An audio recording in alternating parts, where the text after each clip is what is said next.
Another rainy day. Will it stop? Alright, what did I read today? Seems like everything I read dealt with helicopters having crashes or some kind of incident. I guess the first one I read here dealt with apparently someone flew a drone and they say it crashed into a helicopter. It says feds charged Hollywood man after drone collides with LAPD helicopter. FBI agents have arrested a Hollywood man, accusing him of recklessly operating a drone and crashing it into a Los Angeles Police Department helicopter earlier this year. The collision damaged the chopper's fuselage and required the LAPD pilot to make an emergency landing following the September encounter. The drone, which authorities say was operated by Andrew Rene Hernandez, then tumbled from the sky and crashed into a vehicle. Hernandez, 22, was arrested Thursday and charged with unsafe operation of an unmanned aircraft after an investigation by the FBI, the LAPD, and the Federal Aviation Administration.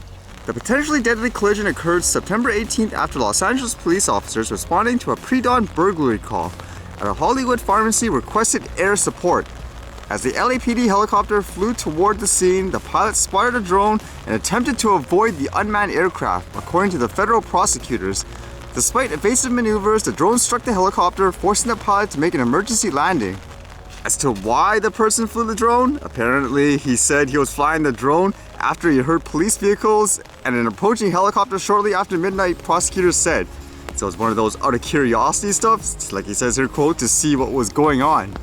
Because I know one point people sometimes use, people who want regulations to be over the top, they say, here are these examples, these extreme ones, so because of that, everyone must be regulated. But in my opinion, it should be very circumstantial, so to speak. Like anything else in life, you can't make it so ridiculous and over the top that it prevents regular people from using it in a good way.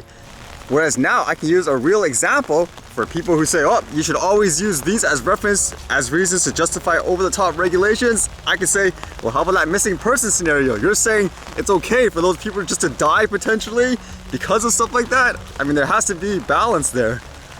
And how about a story of a helicopter actually crashing? This story was nuts.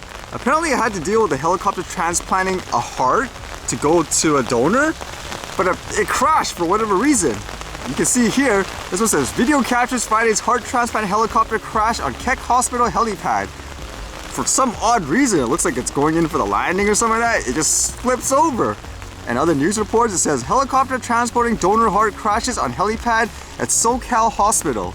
A pilot suffered minor wounds after a helicopter transporting a donor heart crashed Friday afternoon on the Keck Hospital of USC helipad. And such crazy video they captured. It says the private ambulance chopper was carrying a donated organ for Keck Hospital of USC when it landed on a helipad on the hospital's rooftop just after 3 p.m. So you can see when the helicopter crashed, they tried to get everyone out as expected. And at the same time, they tried to see if the organ was actually still, I guess you could say, in good condition. And I suppose, fortunately, it was, and they got it out. You would think there, okay, happy ending, at least in that case, right? But then the surgeon or whoever who was carrying it, apparently as he was walking, he tripped and dropped the heart. Man, talk about a scenario where they're trying to make sure in some ways you're not going to bring this organ into the person, huh? But apparently in the end, actually everything was successful, but that's crazy. It did make me think of a couple of things. One, accidents happen. I'm not sure really what happened here. Maybe some helicopter expert can weigh in and determine what could have potentially have been the cause for it to suddenly malfunction. And in relation to the topic, I guess, about drones and people just fear-mongering it, I know there's some people who said with things like drone delivery, with things like organs, they're afraid, no way do I trust this thing if it's gonna like crash. Here's an example. It can happen to almost anything in terms of, I guess, vehicles. Is that a reason to say don't use it, have over-the-top regulations? I mean, you could argue in many ways the drone might have been safer in some ways. Safer in the sense of if it crashed, I don't think it'll be as catastrophic as a huge manned helicopter, because they were even saying in the reports there were parts and stuff flying everywhere on the bottom and people were trying to get away. So balance is essential. You can't just use one extreme example and say, well, that's the reason to say ban them all. Is that going to be my next encounter in life in terms of ridiculous over-the-top regulations with drones, where in the other case it was helping to find a missing person and people being uneducated about it just because of all the hysteria and fear-mongering? Is the next situation going to be, I'm going to be literally standing right there, for example, in an emergency situation, lost hiker, or again, maybe just transporting something really light, like a bag of blood or something like that. But then whoever's there, they're gonna say, sorry, can't do it, even though the person's life is in risk. That's the way the law is. Like, that would be ludicrous, huh? Is that what it takes, for example? Always with the what ifs of this thing destroying, I don't know, a huge aircraft or something, but you don't consider the other perspective as well.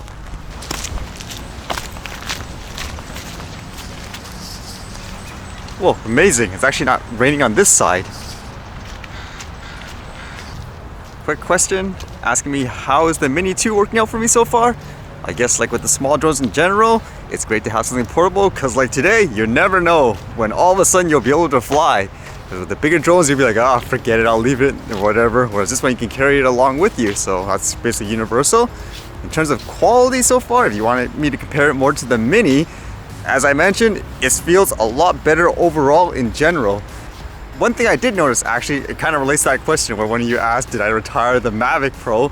In terms of flying, you can actually fly up and down a lot faster. It actually feels like the Mavic Pro because it is actually faster in that sense, I guess with stronger motors or whatever, but it does make it feel like the Pro in general. So in that sense, it's actually good. One other hiccup I've noticed that's been consistent, I'm not sure exactly why yet, but when I'm hovering, it seems perfectly fine. But then all of a sudden, after a while, if I want to go forward or backwards, I'll notice it'll start drifting a bit. As I do that, I'm like, hey, what are you doing? Then it takes a while, and then it kind of gets its sense again. Like, okay, now I know how to go straight. So I'm not really sure why at the moment. Aside from that, as I mentioned before, the negative of the geofence. For some reason, you can't unlock this thing for some odd reason. So hopefully they're going to fix that, as I showed you guys in that email that they told me anyways, like straight from DJI. But if the question is more, if you have the Mini, is it worth getting this? I will say if you didn't get the Mini yet, or one of you even mentioned before you had the opportunity to return that one, I don't see a reason why you would want the Mini one over this one, because this one's a lot better. And yes, the OcuSync does make a huge difference. I haven't really experienced things like those, oh, missing connection and all that.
Alright, see you guys later.